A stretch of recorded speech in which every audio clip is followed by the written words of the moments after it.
আসসালামু আলাইকুম, welcome back to my channel Sylheti ফুরি।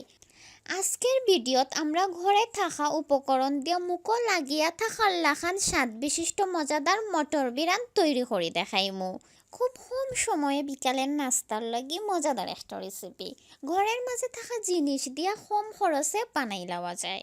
মটর সিদ্ধ করে ফ্রিজে রাখি দিলা, মেহমান আইলে চট করে বানাই লিলা।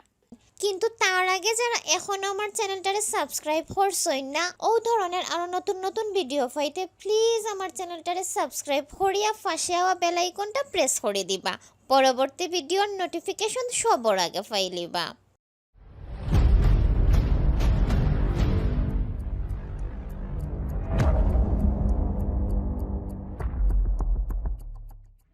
যেটা যেটা লাগবো: সিদ্ধ করা মটর, পেঁয়াজ কুচি, আদা বাটা, শুকনা মরিচ, লেবুর কুড়ি, হলুদ গুঁড়া, মরিচ গুঁড়া, ধনিয়া গুঁড়া, চাট মশলা, লবণ, তেল, চিনি, তেঁতুলের রস।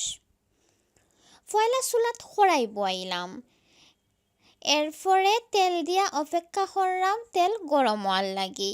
তেল গরম হওয়ার পরে এর মাঝে পেঁয়াজ কুচি, শুকনা মরিচ দিয়ে একটু ভাজা ভাজা করলাম। ভাজা ভাজা করিয়া আদা বাটা, হলুদ গুঁড়া, মরিচ গুঁড়া, ধনিয়া গুঁড়া, লবণ, চাট মশলা দিয়া মশলাটা লাল হইলে সিদ্ধ করে রাখা মটর দিলাইলাম। মটরগুলা দিয়া লাড়িয়া দিলাম। এরপরে লেবুর কুড়ি, চিনি আর তেঁতুলের রস দিয়া বালা করে লাড়িয়া দিলাম। একটু মাখা মাখা ওয়ার লাগে একটু চুলাত রাখমু। খেয়াল রাখবা ভিজা ভিজা থাকে যেন, তো বালা লাগবো খাইতে। রেডি হয়ে গেল কম উপকরণে কম সময়ে মজাদার মটর বিরান। এরপরে মটর বিরানটা গরম গরম পরিবেশন করিলাইমু।